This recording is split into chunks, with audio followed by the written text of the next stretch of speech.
Hi, I'm Morgan. And I'm Elizabeth, and we know better. I almost said it wrong. Yeah, I almost said it wrong. Do you want to do it again? No, I did it right. Okay. But I almost said it wrong. Y'all will know. You'll see me like, we know better. Why don't I want to say this is we know better? We made it we know better for a reason. Well, your tone of voice was just like, like when you mess up something and you're instantly like, whatever, do it again. Like, that was so I was like, oh, she wants to start over. No, I'm committed. That's fine. No, at this point, fine. These people have seen enough of me that I don't care about mistakes. We are one take.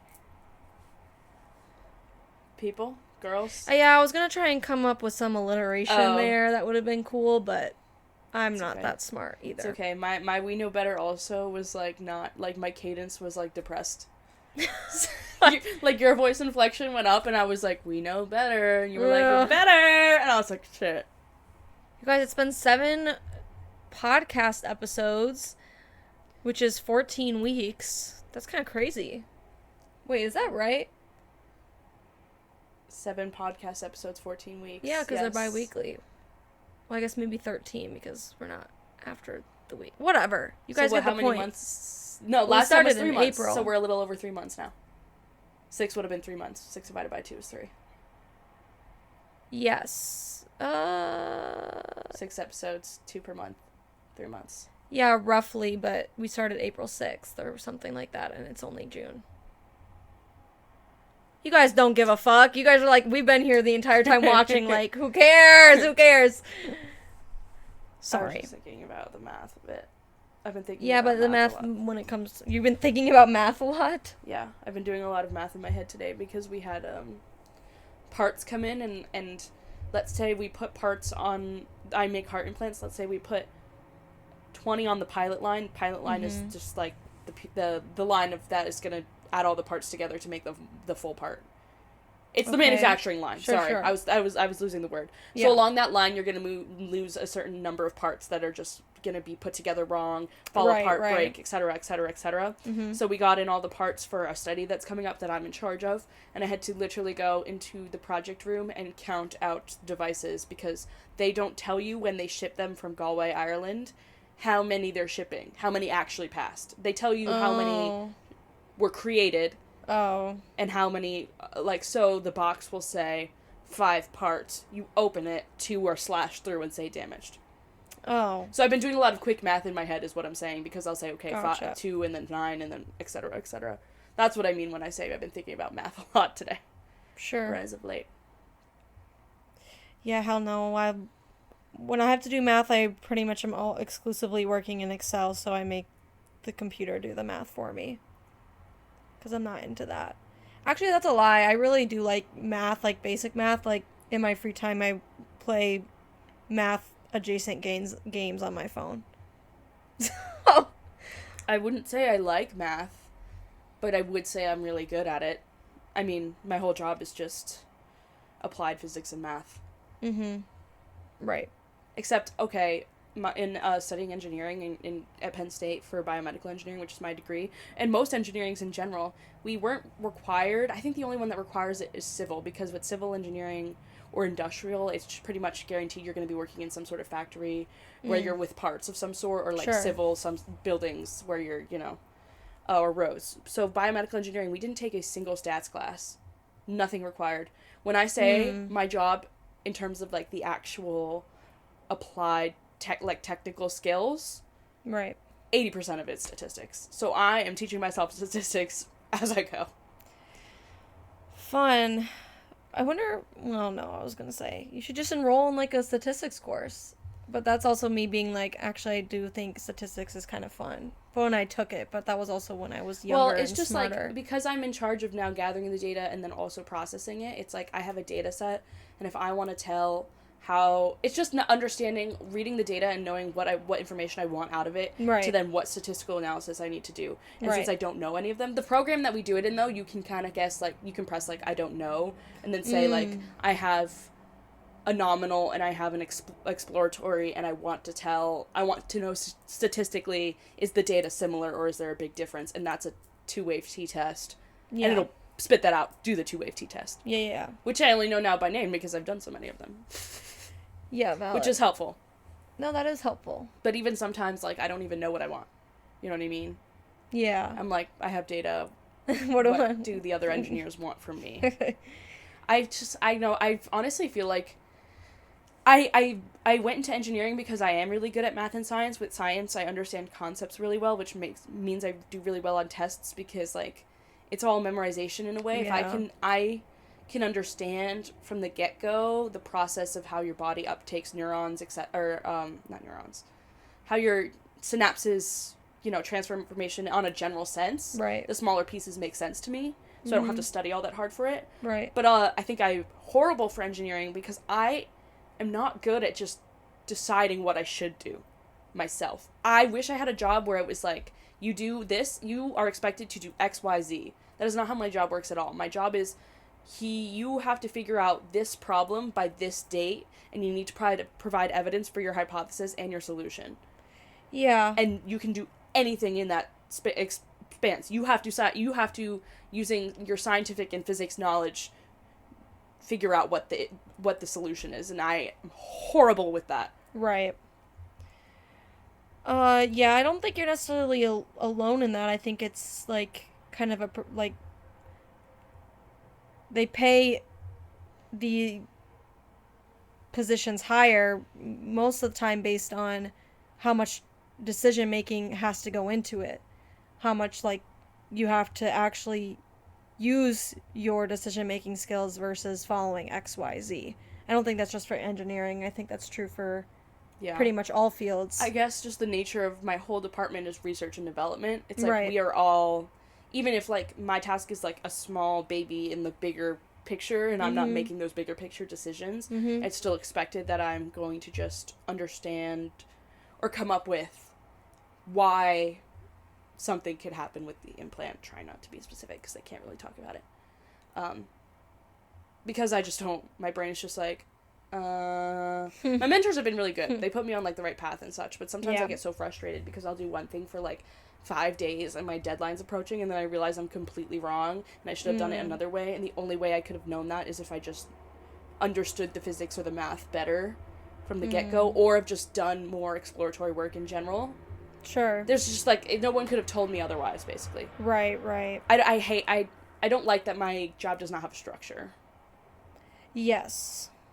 Like, I could show up and do anything tomorrow.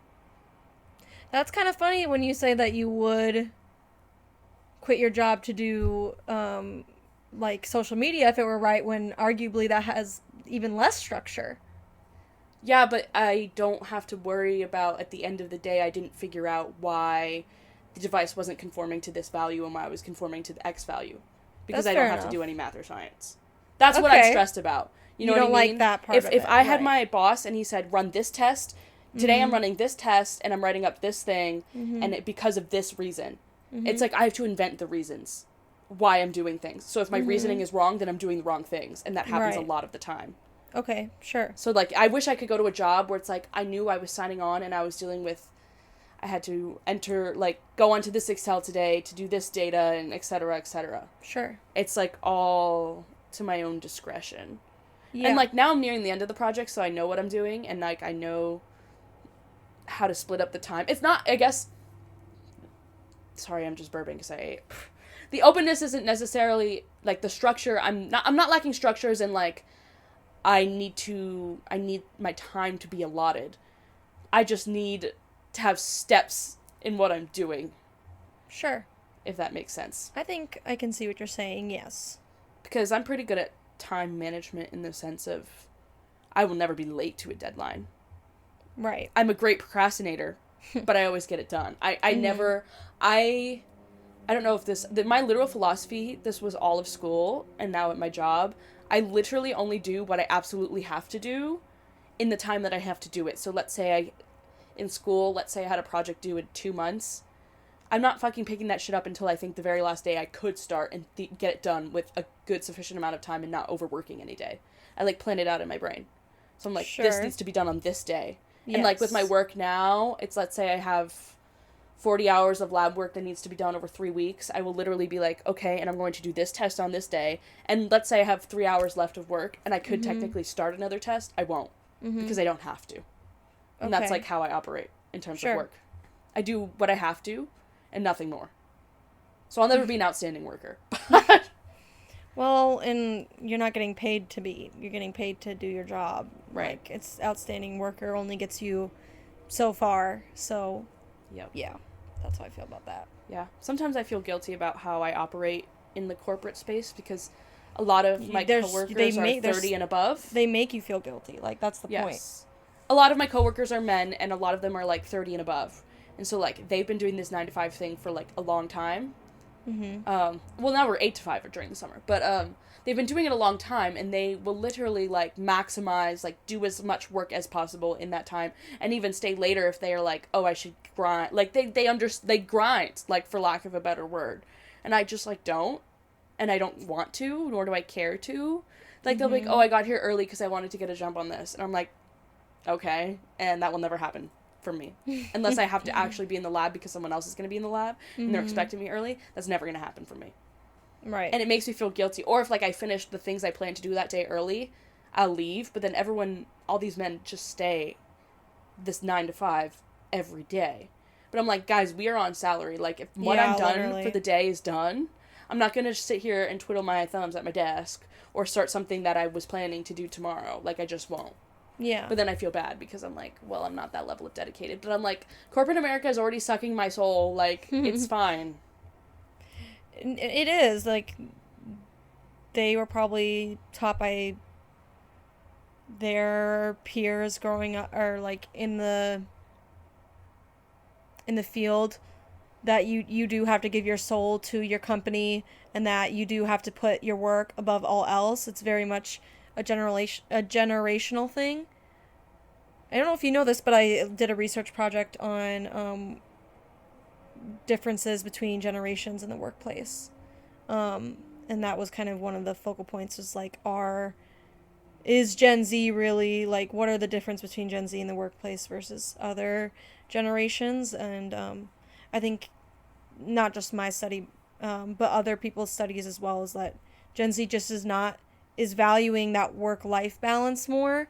And we're like, no, I'm not going to sell my soul. I'm not going to fully invest like that, because it's just crazy. Like, you don't owe me.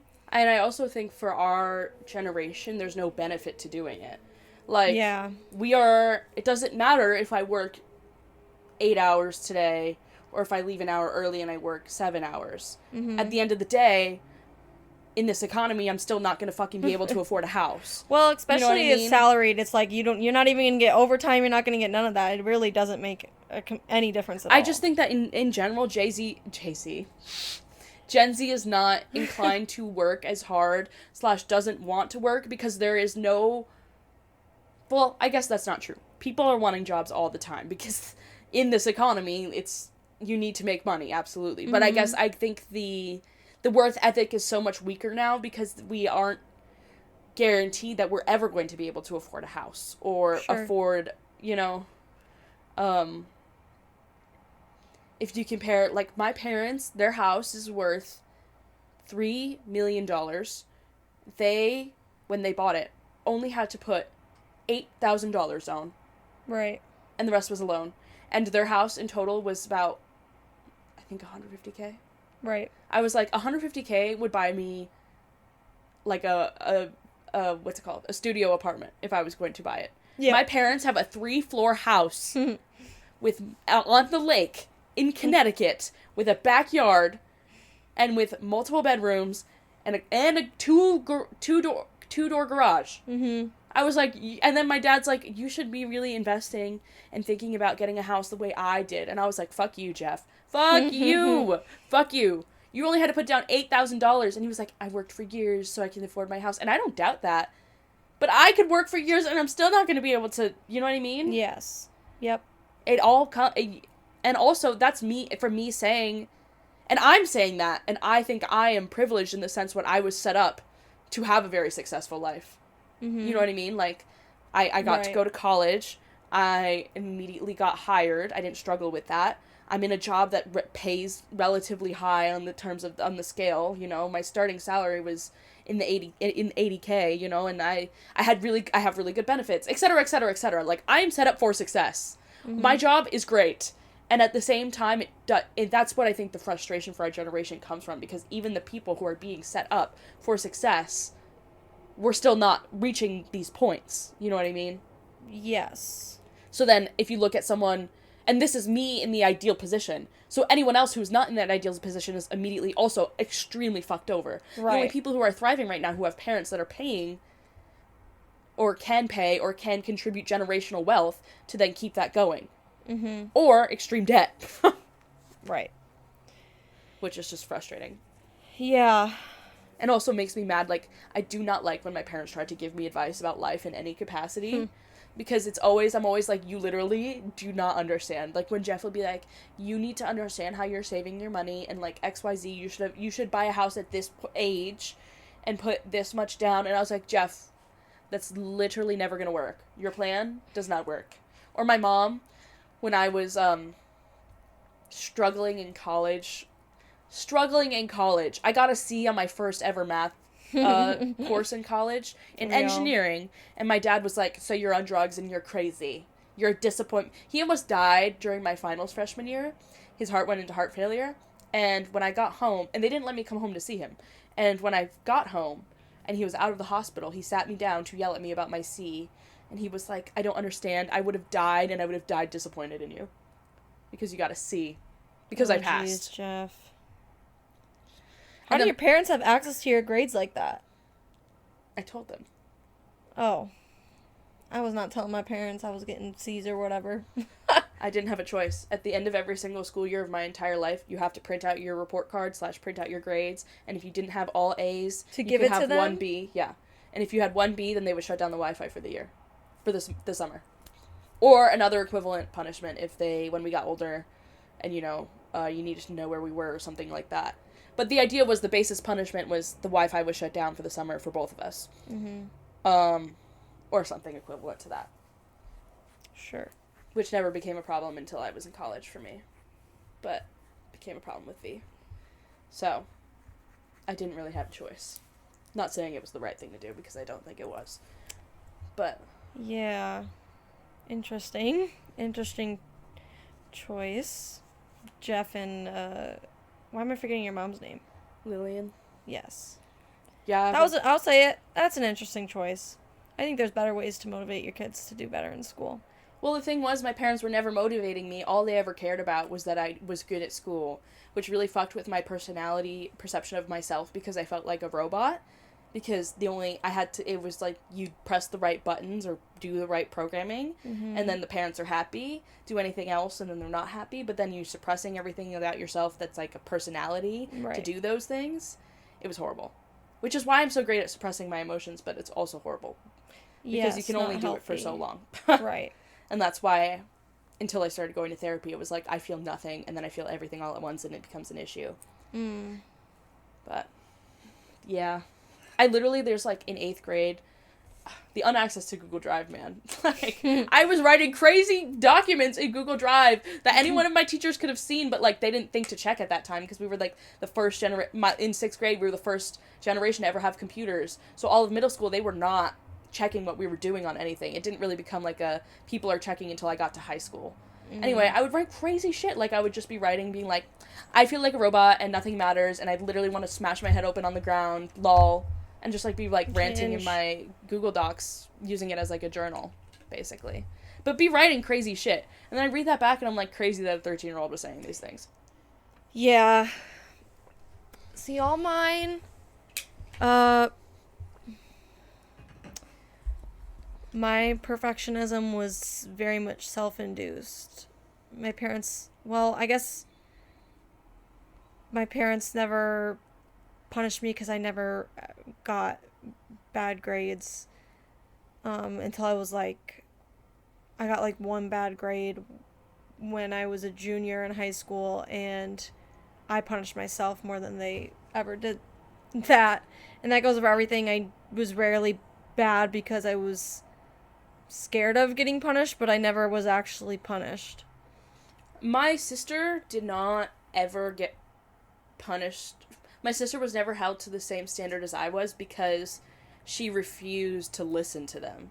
So, like, I always listened because of the threat of consequences Mm-hmm. That were scary from my parents, but my sister would take the consequences and then yell at their face like, I'm not gonna change my ways.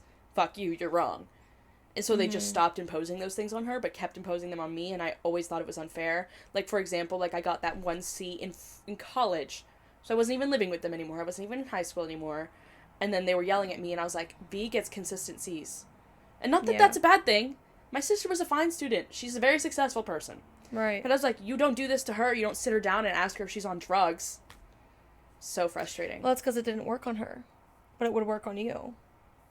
And so that's the way to control you, is if it doesn't work on her, then they can't do it on her. It doesn't control her. It's frustrating because you're right. I'm just saying, like, but it's that's because it worked on you. They used intimidation and fear and threats to make me be the person they wanted me to be, and I did. Yep. And it didn't work on her, so they just stopped. It's also so frustrating. Like, it is. It's frustrating. It's wrong. I'm just like, when I went to see my sister graduate, my mom and I, we were drunk, when she had drunk drove and was at the hotel with me and Liv and Ange, we were all talking about my sister and how she was really frustrating one summer. She was going through a lot. My sister has anger issues that she goes to therapy for. They were, like, at an all-time high, and we were, like, reminiscing, and I was talking about how hard it is from an older sister's perspective, because I am the person who is going to forgive her most in the world, so of course she's going to take it out the most on me, and I knew it was coming from a place of hurt, but it was still hurting me, and my mom had the audacity to say, like, oh yeah, like, growing up, she was just, like, so crazy that, like, and just so upset all the time that I just, like, stopped trying to, like, appease or do anything about it. I just let her do her own thing. And I was like, that is horrible. Yeah. I was so mad at her. I was like, oh, so you knew this whole time that your daughter was emotionally struggling every single day. Like, my sister's thing is she just has so much emotion inside, and she doesn't want to put it on anyone else, but it's the same, I guess, same but different formula of reasons why. We do the same thing. Mm-hmm. But she explodes out a lot more violently than I do. All my internal emotions, when it explodes, it's all on me, because the whole idea, like, it's always my fault because I hate myself. My sister is the other way. It's everyone's internalized fault. And she gets everyone else. Yes. Sure. And she was just like the fact that you knew your child had been struggling since a young age and you're not going to do anything about it. All you say is, oh, I'm just, like, whatever. Stop trying, she's just going to do whatever. Like, don't you think that exacerbated the problem? Whatever the fuck. Don't you think that made the problem worse and also made V feel horrible all the time because she was struggling and no one was doing anything to help her? Oh my god. I was so mad. I literally wanted to slap her. I didn't. But I really wanted to slap her. I've seen multiple family dynamics like that. I think of one specific one that I was like, even just as an observer, as a child in that family, I was like, wow, that's crazy. Because it's pretty much, it was a 2-daughter household, and it was pretty much the younger sister, even when I was there, was freaking out, tantrums. The oldest daughter, one of the most goody two-shoes I've ever known in my life. I think that whole really high standard, rigid lifestyle and character that I played up until I went to college is the reason that I also think my work ethic developed into the way it did when I was in control of it. Like, I'm gonna do what I have to do and nothing more, because I was constantly always giving more. It's like, and I think that's also why I value my personal life so much more than I will ever value work, because I don't want to be known because I was good at my job. Well, a little bit. I do like the validation of being told I'm doing a good job. Course, but I don't want that to be me. I want to enjoy my life for the other things it has, because, like, I've always been super passionate. I mean, you can't look around here and think this just recently happened. I've always been super passionate about, like, media and things that I'm passionate about. Right. But, like, for the first 18 plus years of my life, my parents couldn't even tell you, like, my favorite TV show. And because they didn't care to know.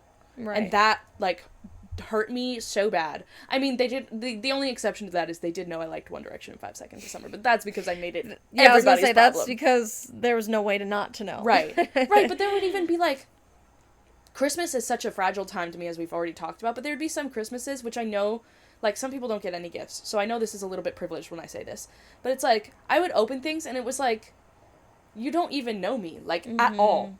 Like, you could be, it's buying robot gifts for your robot child, who you program to be who you want her to be. Which I also think is why I got such pushback from my parents when I got tattoos, dyed my hair, got piercings, etc. They don't care when B does it because they've always seen her as her own.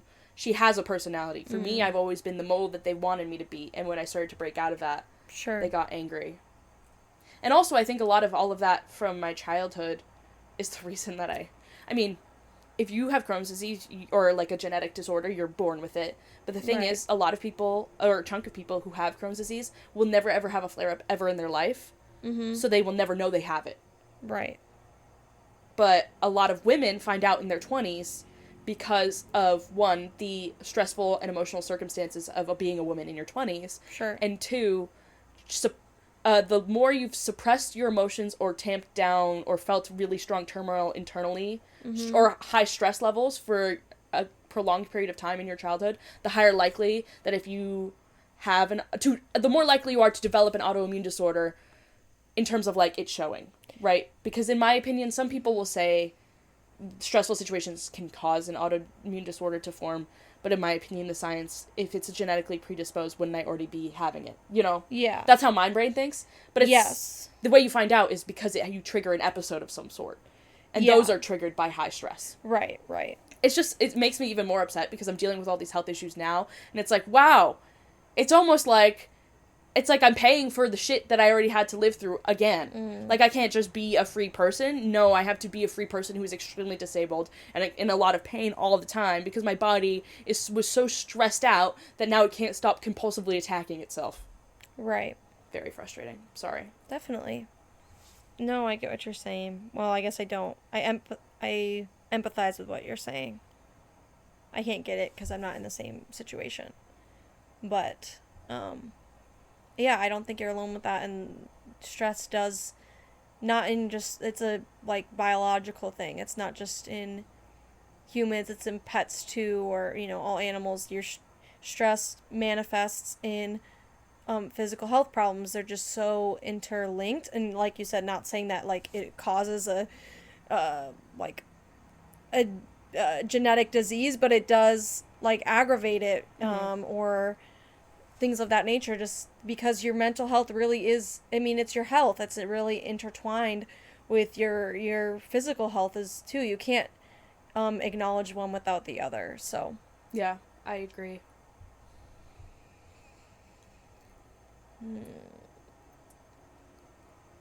It's interesting how,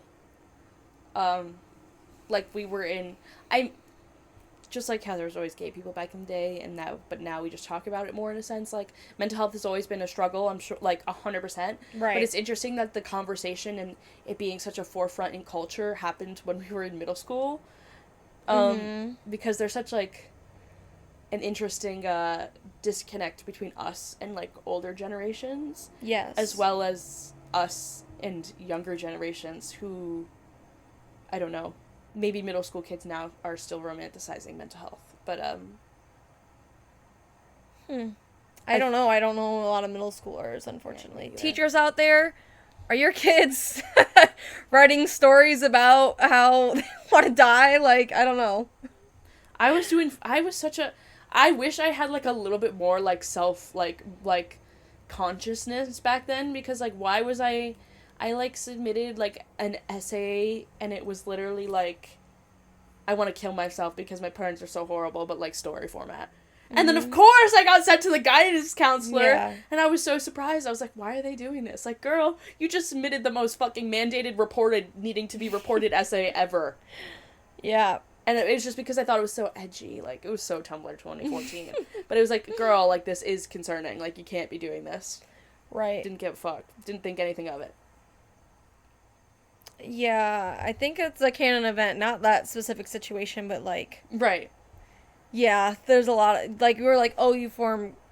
Obviously, the consciousness is there since a younger child, but... when your brain is really starting to develop, and then you look back at it now and you're like, damn, my brain was developing, because why did I do that? And you know what? I know I'm going to look back at this time and think the same damn thing. True. Because brain is still developing.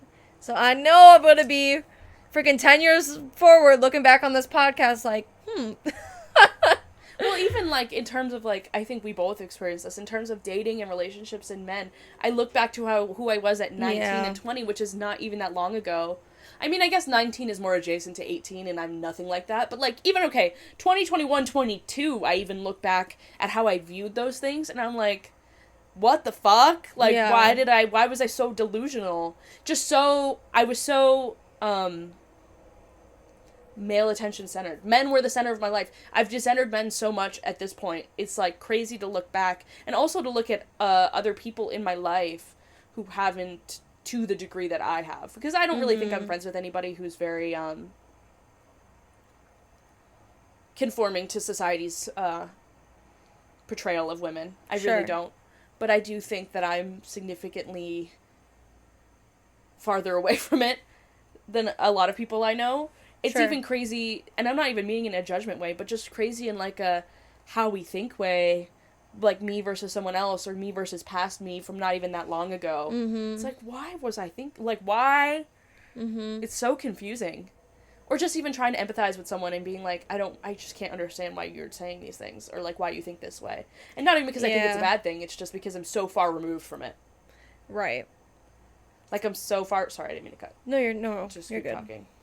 I'm just, like, so far removed from, like, a romantic relationship with, like, a man.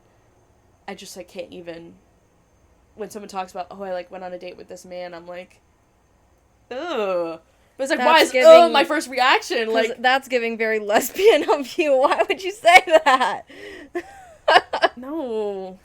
That's not what I mean. You said when someone's going on a date with a man, ugh. Yes, and they're talking about, like, it's because I don't respect men and I don't view them in a high point. I'm attracted to them, but I just don't. As people, I always just think that every single man is, his viewpoint is rooted in misogyny, and I just sincerely doubt that any of them have unlearned it, so I immediately think less of them. Yeah. I actually don't know a single man who I think is completely removed from misogyny. Maybe JT. He's the only one I can think of. And I have multiple male friends. Right. But just, like, I don't think I know a single man besides JT. Shout out JT. I don't know a single man who, if he was going to marry someone, didn't immediately assume that the woman was going to want to take his name. That pisses me off. I think, this is how I think last names, if you're going to get married, you should be measuring the aura of your last names. And whoever's aura is stronger, you take their last name. Okay. Sure. Both of ours are low aura last names. Yeah. No offense. No, I agree. Like, Brown is losing every time. Yeah. But, like, so my dad versus my mom's last name was Pena. My dad was Brown. Bro, they should both be Pena. Pena is a high aura name. Okay. Sure. I don't think I get. Or it's like what sounds better, what sounds cooler. Yeah. That's kind of the equivalent of what I'm saying. Sure. I'm trying to think of, like, celebrities that I could be like, that is, like, a high aura last name. Carter versus Noelle, or I don't even know how to say her last name properly. Noelle's? Beyonce. Oh. Knowles. Yeah, Sorry. Carter, low aura. Yeah. Right.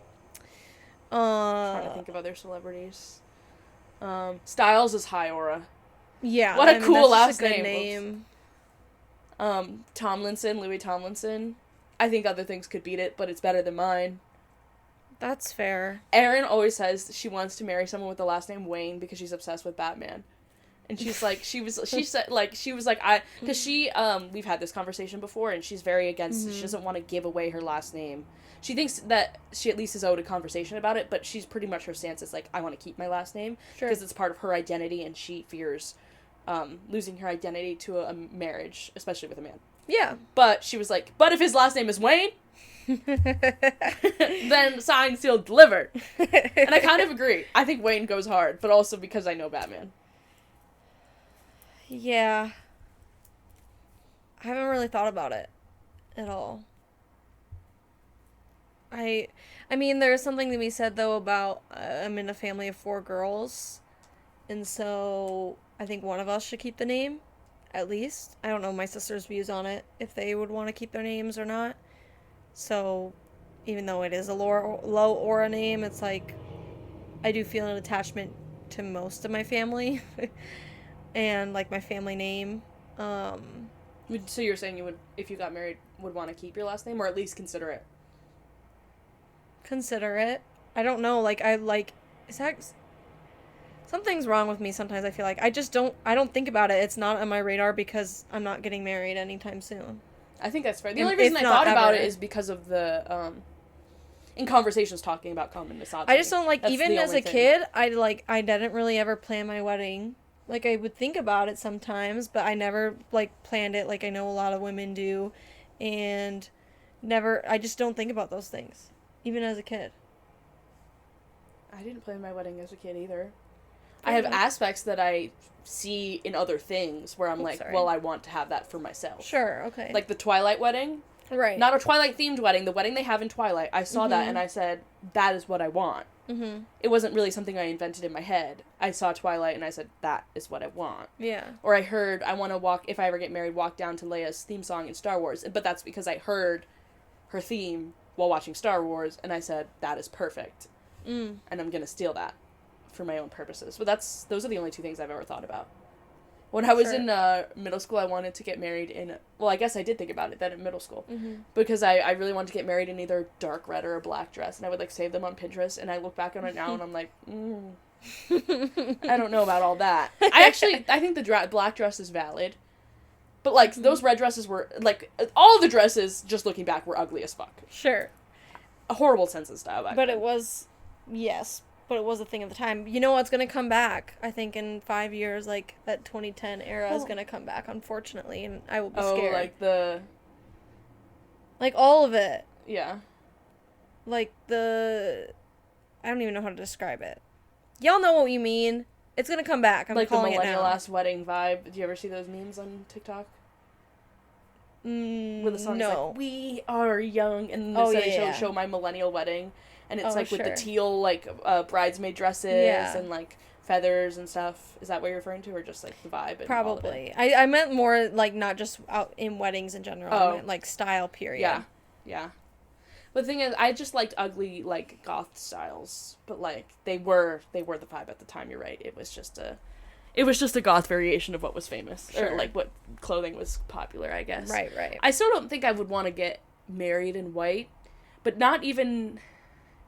I mean, I do think that the white dress is, sure, the tradition is definitely born in misogyny, but my main reason why I wouldn't is just I think I look ugly in white. Oh. I just don't see a dress that I would wear where I think I would look good.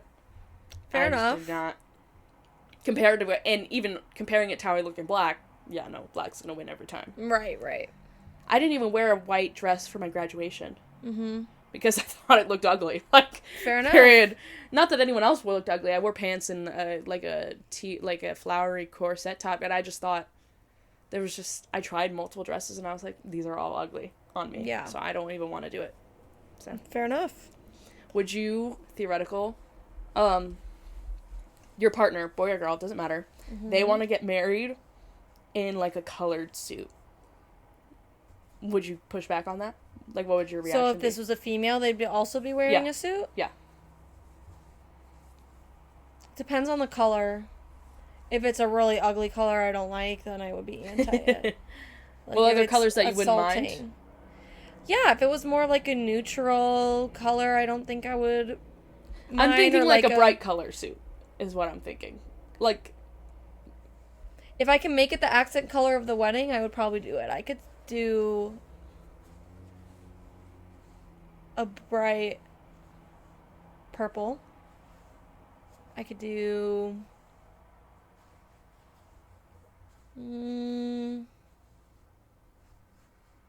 maybe a red. Could maybe make red work. Not my favorite, but I could probably do it.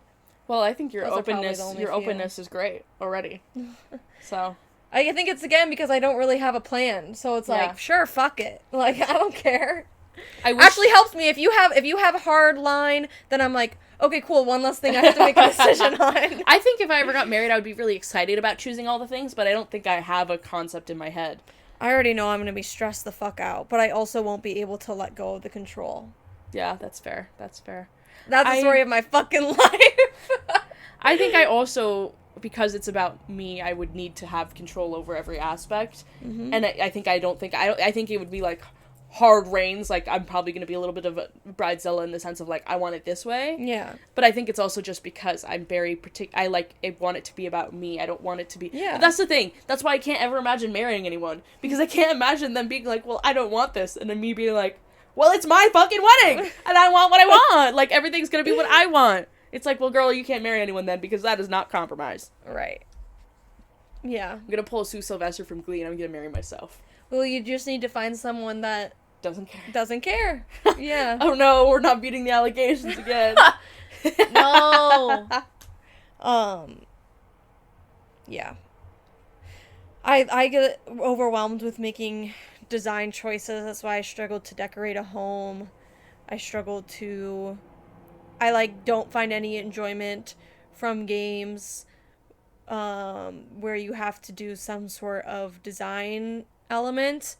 Like Sims, I never am able to get into Sims because I just find it overwhelming designing a character and or designing a home. And that goes for pretty much all games of that nature. If I have to make a creative decision, I'm not into it. That's very, very anti-Pisces of me. Yeah. What are your other signs, though? What's your moon sign and your rising? Moon is Aries. Rising is Leo. I don't know much of signs outside of that.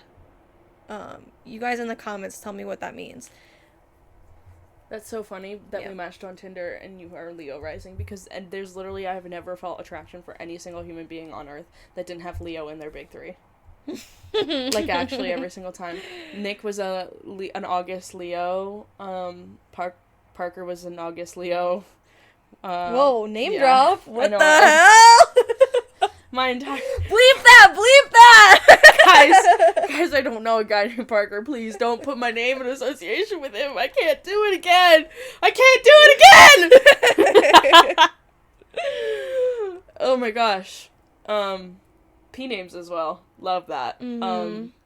My entire friend group, Mike, Derek, JT, Mitch, all my high school friend group that formed around me and Nick had Leo in their big three. Not that I was romantically attracted to any of them, but like Mike definitely liked me for a period of time, and they were like the men I loved, you know, like I had close personal connections to all of them except Mitch because I hated him always, and he did turn out to be a pedophile, but like I've always just hated him. We always would fight. I would literally tell Nick, I'd be like, he can't come to our future wedding. And Nick would be like, he's literally one of my best friends. And I'd be like, I don't care. He gives me bad vibes. Yeah, real. What's your big Rugby three? lesbian was Leo. Oh.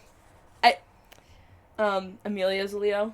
They're all August Leos, too. All of those four people. Yeah, Parker, that's Nick, crazy.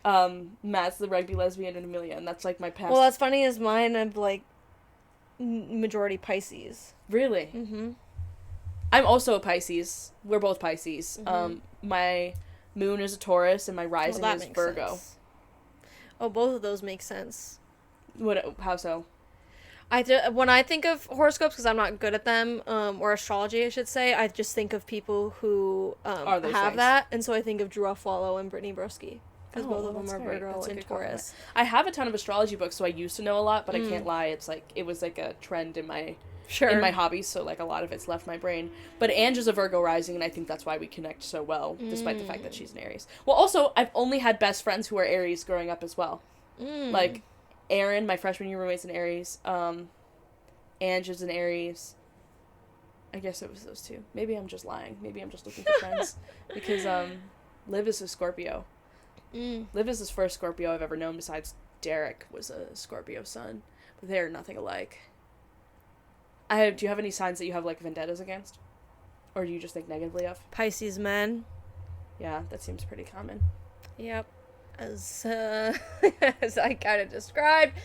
Have you ever had a girl find out that you're a no. Pisces and be like, ugh, that's happened Not to me? my face. Really? I've had women be like, I'm that's sure a red behind my flag. back. And I'm like, but I'm a woman and not a man. They're like, but you're still a Pisces. And I'm like, shit. Yeah. No, not to my face. I've never had anyone. I have like a vendetta that. against Sagittariuses. That's what Alyssa was, my ex-trio friend. Girl, do you go... I don't know if I know any. Good. Do you know anything... Does anyone know anything about having a trio where one of the girls is just extremely toxic and evil and destroys your life? I literally have lived by the fact that I think trio friend groups are evil until this point in time. Oh, I was about to say. No. There's it's always gonna fall out. Not that I think that's gonna happen to us. I actually have hope because we're adults. Yeah. And also, I think our friend group has As expanded. a kid, I think, yeah, you're right. But, like, in the teen years, oh, man, Alyssa wanted both of us to like her the most, so she would never let us hang out with each other. And then she was just a piece of shit. Like, we would be eating, and she would be like, oh, my God, I can't believe you can eat all that. And then Ange was, like, super jacked. And, like, super curvy jacked, I guess, all of high school, because she did volleyball and softball. And Alyssa, in college, after Ange stopped playing sports and was insecure about how her body was changing and losing muscle tone, would send a picture of her ass without our consent and be like, look how fat my ass is, and I don't eat any food, and I lost 20 pounds in my first year of college, unlike you, Liz, who gained 15 pounds. And look, Ange, look how fat my ass is, and I don't even have to work out like you do, because I just, like, have a fat ass. You're losing your ass because you're losing your muscle tone. But, like, just say that. But, like, form it in, like, the form of, like, a attention-seeking, like, look at how good I look. Right. But then would compare it to the direct insecurities that me and Ange were, like, insecure about. Interesting. When I say I would constantly be looking at my phone and, like, screaming and ripping my hair out and crying, like, it literally... Nick is an evil, evil man. But he has ate one thing, and when me and Nick broke up, Alyssa tried to sleep with him, and he was like, fuck you, no. Because I would cry to him all the time. She, like, not gave me, but she exacerbated... I can't fucking say that word. She made my body image issue... Exacerbated. No. With a B. There's no B in it. There's a word with exacerbate. It's a P, I think. Oh, no, maybe you're right. Exasperated is, like, annoyed, but exacerbated is, like... I didn't even know that. Extend or worsen. Except I'm just not pronouncing it right at all. So maybe I'm just wrong, but, she would make my body image just so much worse, and she would take pictures of all three of us, and she would edit them, and make me bigger, and make herself smaller, and herself, like, facially. If you ever look at her Instagram, none of those pictures are what she actually looks like. She edits every single one of them, even if it's just her face, and would edit and make her ass flatter. And we would know, because we would have the original photos. Right. And then she would post them, and I'd be like, girl, what the fuck? Yeah, I'm thankful enough to say I never had that. My friends and I were just losers, and we never talked about our bodies at all, I think. It was... Maybe at an occasion, but, like, yeah, most of our talks was about... I don't even know. We were also, like... We became, because me, her, and Ange did travel softball together, so we became best friends when me and Alyssa were 17 and Ange was 16, so, like, kind of on the end tails of teenage years, if that makes sense, so, and also, we didn't even, like, I feel like a lot about what you talk about when you're teens is just, like, romance and love and stuff, we didn't have the same pool of dating people, so there was no gossip besides, like, who I'm directly talking to.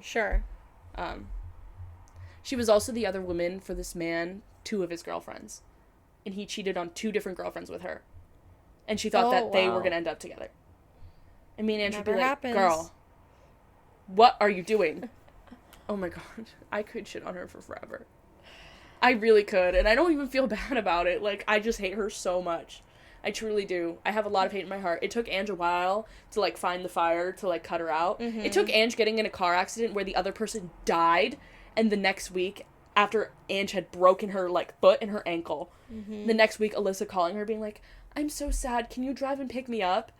And Ange was like, drive and pick you up? Girl, my car is totaled, I killed someone, and my feet are fucking broken. Like, what do you mean me drive and pick you up? Yeah. And had not even asked Ange once how she was doing.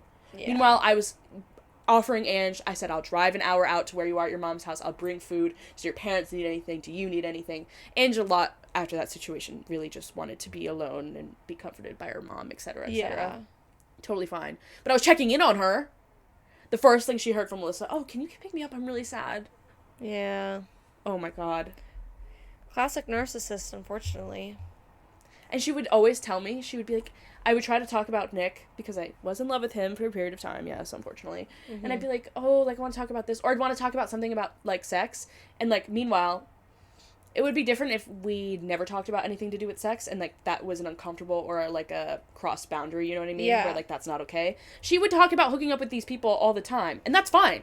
I liked it. Like, we had fun. I'm not hating on her for that. But then I would try to say something, and she'd be like, ew, stop. Nick is so gross. Don't even say that. That's so gross. That's so gross you have sex with him.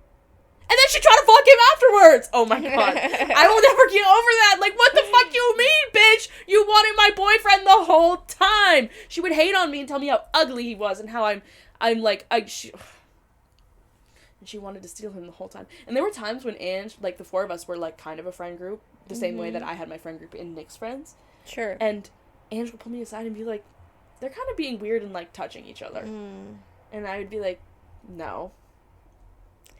Ange saw it. She saw it.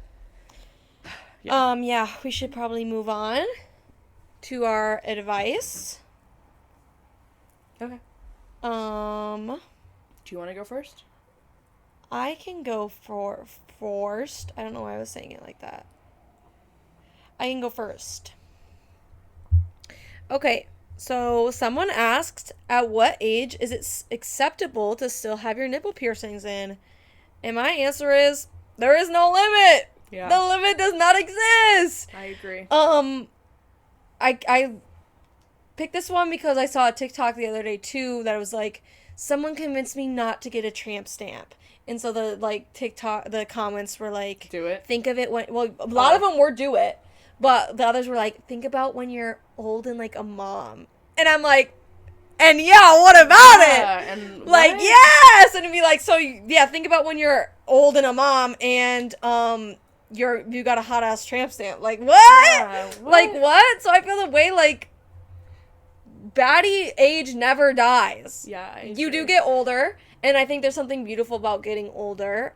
Well, I can't say I'm excited to look older, because it's like, obviously I have a strong attachment to my looks as just a woman growing up in this country. Like, I'm taught that they matter, but I'm like, one thing I look forward to, I look like my grandma already, and I'm excited to look like my grandma. I think that's exciting, but imagine me looking like my grandma, but I also got a nose piercing and a tramp stamp and, Right. like, all these tattoos. Like, yeah! Like, I it just shows your baddie, like, you know you have, like, smile lines? We'll show your baddie lines. Get your baddie lines out. I also just think it's such an oppressive part of society that when women get older, they have to cover up more and they have to dress in this Puritan fucking form. And I get that, in some ways, it's just your maturity that changes that desire. Like, I used to go out in crop tops every single day, even in daily life, that went directly under my boob or even had under boob posting out. And now I just don't feel as confident in myself as I did then to do that. I think that's a confidence thing, though, with my body changing. But it's like, why can't an older woman dress like a baddie? Why can't she be a baddie? Yeah. Just because you want her to be someone's fucking Christian mom? Like, you know what I mean? Like, why? Why do they have to dress that way? Just because their body changed? That's stupid. Bring back dressing as a baddie all years of your life. Like the grandma the green old lady. I don't know if she's actually a grandma. The old lady who's obsessed with green. Yeah. Dyes her hair green, wears all green. Yes. I have a great aunt. It was my grandma's sister, actually. She only wears purple. Like, That's literally awesome. her closet is always purple. I love that. Yes! Yeah. I mean, she doesn't dress like baddie, but, like, still, the point is... But, like, enjoying things to any degree. Like, why is it... I went to Disney World this past weekend, and there were so many, moms with young children, or even moms with, like, middle-aged children, like, still children, but, like, older.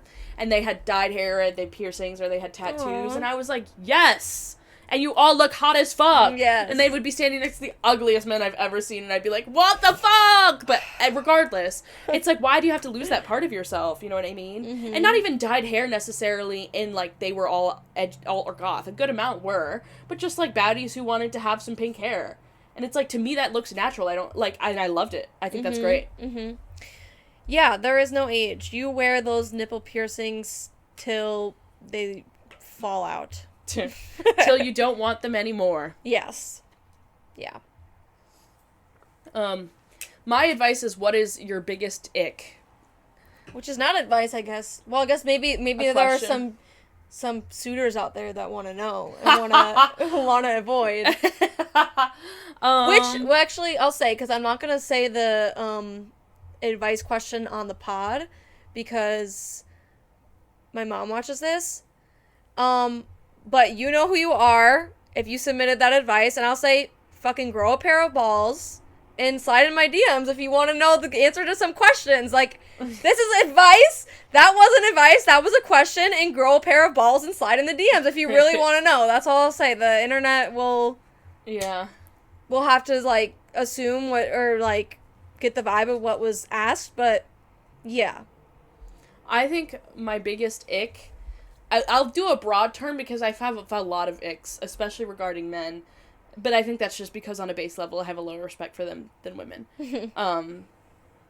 I think I was listening to Brittany Broski's podcast today. I think she encapsulates it perfectly. Mm-hmm. A man who wants you, or a person, I think it either way, man or woman or in between, this would piss me the fuck off. And any of the actions that fall under this type of, like, how you're acting. But someone who wants you to take care of them or has, like, no self-worth or self-independence, that wants to be dependent on you, and then resents you for it. Resents you for being a yes.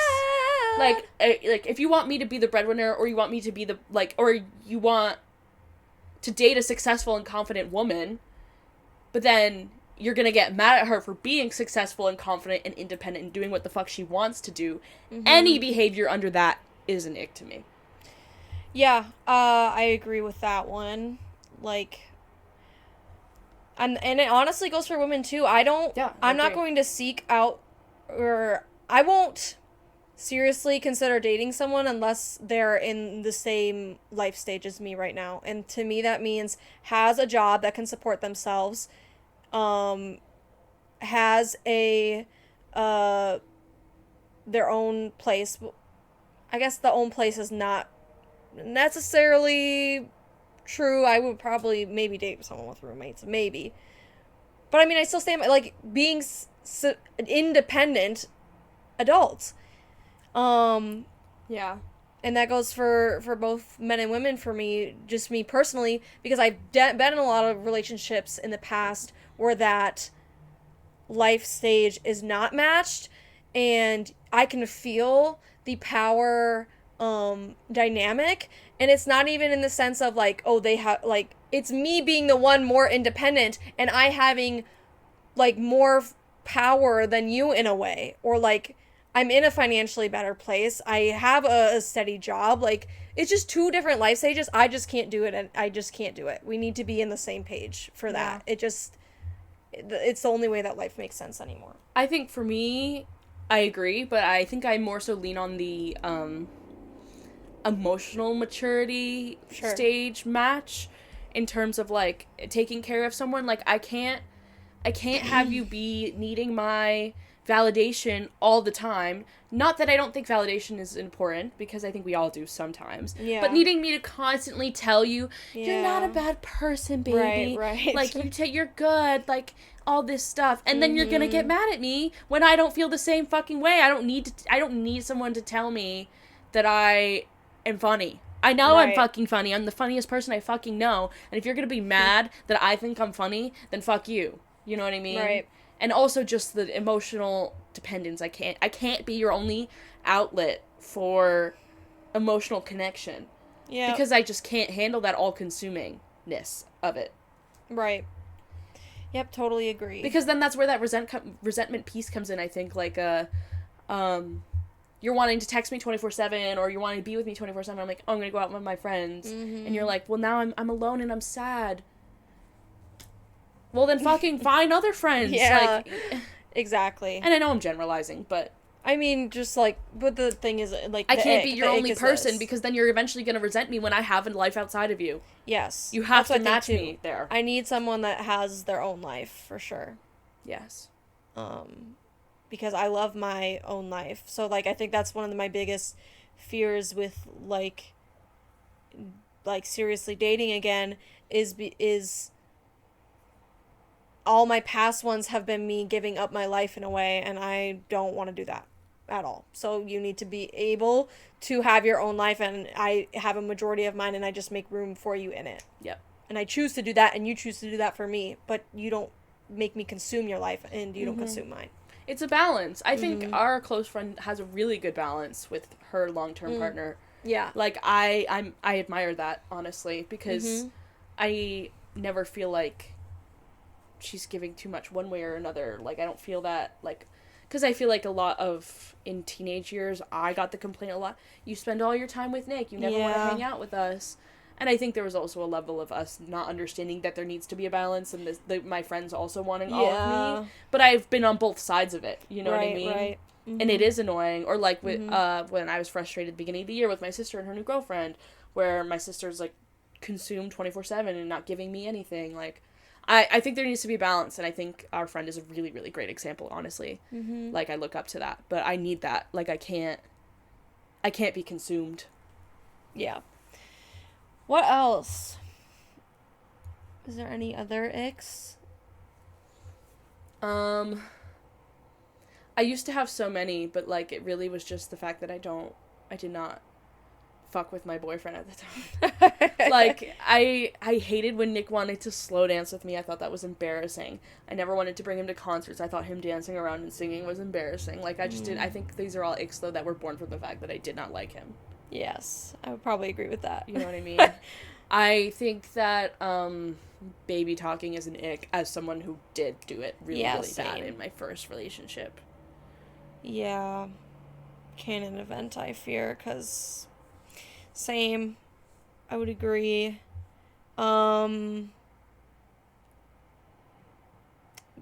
Being a... Road rage is an ick for me. Oh. Yeah, maybe if I saw it in a man, but I also have road rage, so I can't really judge on that one. I was gonna say, being, like a mama's boy. Yeah. Or, like, any, like, really close attachment to your family that I think is sussy to me. This is you're bordering, getting into my manifesto territory. True. So we can broach that in another episode. I have a manifesto true. of the 6 fatal flaws of men. The way it works is that every man has at least 1. The average is 2. If it's 3 or more, 3 is kind of a middle gray area. If it's 3 or more, then it's too many and you should not be dating him. You have to cut that person off immediately. Yes. And the way you figure it out is you find the positives of those things.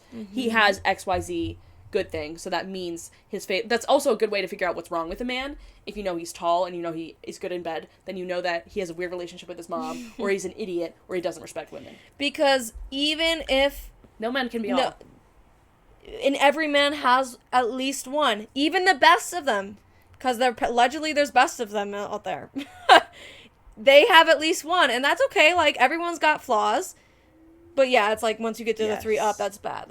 That's doing it. We can get into It'll be a whole episode because it's a whole like, I have a written out up. manifesto with the 6 big and how you can be good and bad, and then I also have honorable mentions that contribute, and it's a whole thing. And I also have anecdotal stories of how I used my manifesto in real life to figure out I knew Pietro was going to be short and had a small dick before I met him, and I told Haley, and she the way we met was he was coming to help us study, and she was like, he's not going to be short, and I was like, I've looked at the manifesto, and if all of these things are good about him, that means he has to have at least 2 bad, and it's either he's going to have a small dick, or...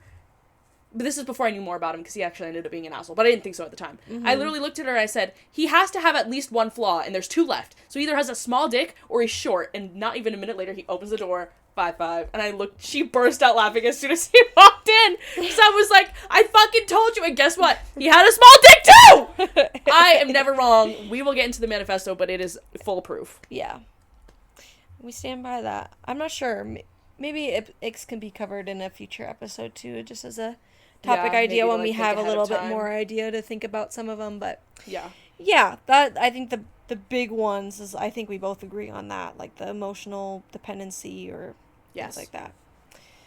All right, my must recommend, we'll jump into that, is Turtle with Hat.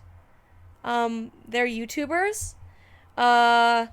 If you guys like Slushy Noobs, perhaps. I know there's some Slushy Noobs fans out there. You might like Turtle with Hat. They do gaming videos and also like kind of lifestyle vlogs or like challenge videos. It like gives like prime YouTuber time, but they're just a lesbian couple, and they're very funny. It's kind of like it's mostly wholesome content because it's just like these two women having like a good time playing games together or doing like they pretended to be vampires in a video. Like, it's just silly little things like that. So I think, especially for Pride Month, support queer content creators, I guess. I mean, queer artists, queer businesses, whatever. But, like, I'm recommending a queer YouTubers for you guys if you're, itching for some more content. Like, there's not enough of it these days. But you want some maybe happy lesbian. I mean, it's not all about, like, they don't even like kiss or really talk about the relationship much in their videos, in case you're like, I don't want relationship content, because I can get that to an extent, but like they're just two best friends having a really good time together. So some joy, some light in this world that we live in. Yeah. Speaking of queer couples, my must recommend is both an anime and a manga. It's called Given, and it is boys love, so BL. And it is essentially about a band that forms between this boy who was already in a band. He meets this boy on the stairs who has a guitar, and they like end up talking, and this boy on the stairs has the guitar because his ex-boyfriend, who had committed suicide, it was his prized possession because his ex-boyfriend was in a band. And it's about him learning how to rediscover his love for music when he lost someone who, was his outlet to music, his ex-boyfriend who died. And he falls in love with this new boy who's the guitarist in a band, joins the band, becomes their lead singer. And the new boyfriend, takes one of the ex-boyfriend, he starts writing a love song and had died before he could finish it. And I just saw the last movie. I literally cried because I read the manga first, but they're writing all these songs for each other and about each other the whole time, all the different characters, because there's also every single couple in this is gay. There's at least like three different bands, and each has at least two gay couples in it. It's great. I love the AU. Every single person is gay. Sign me up. Yeah, that's actually the world I want to live in. But it's amazing, I think, in the anime, because they will literally create the songs, and they're so emotional and moving. And I watched the one of the new boyfriend picking up where the ex-boyfriend left off of a love song for this boy and finishing it. And I was in the theater, and I'm not kidding, I was in a theater with just a ton of fucking weeb-ass women, and I was crying my eyes out. It was so fucking beautiful. It was even more beautiful than I imagined when I read it, because the ending of sorry, I don't think that's a spoiler, the song content, because that's not anything to do with the plot. But, the manga itself, the ending was very emotional, and then seeing it act out, and then hearing the song with the melodies, and they had a violin, and it was clearly a ballad. Oh my god, tears. I've been listening to the song all week, and I get emotional, even though it's in Japanese, and I know what the translation is, but it's not like I'm listening to it and I'm hearing every word. I just know the general translation, and I still have, like, been getting choked up every single day when I put it on, because I'm like, oh my, how fucking beautiful. It's just a beautiful story about how do you move on from loss, and how does music influence your life, and a person's relationship with music, and love. And I'm a big music person, so it was perfect for me. So whether you read it or you watch it, highly suggest either way. Okay. Yes. Some queer media for you guys. To round out Pride Month. Yes, last day of Pride is when this episode comes out, so... But in case you thought now all the gay talk would be gone, you're wrong! Yeah, no. Because we will definitely be... Yeah. I mean, yeah. We'll still be gay. Yeah, sorry. I know you guys were like, oh. Ginger was rooting for the end of Pride Month, but she's gonna be sorely disappointed. Sorry, guys. Sorry, bugs. Yeah, well, you can follow us on the pod on Instagram at weknowbetterpod, and on TikTok at weknowbetterpod with 2 Ds. And you can subscribe to us on YouTube, and you can like our videos, and you can follow us on Spotify, and you can rate our podcast. Yep. My socials are Morg Cooper 2020 on everything. You want to say yours? Yep, I'm elizabethrosepenabrown, spelled out, on Instagram, and edgyliz on TikTok.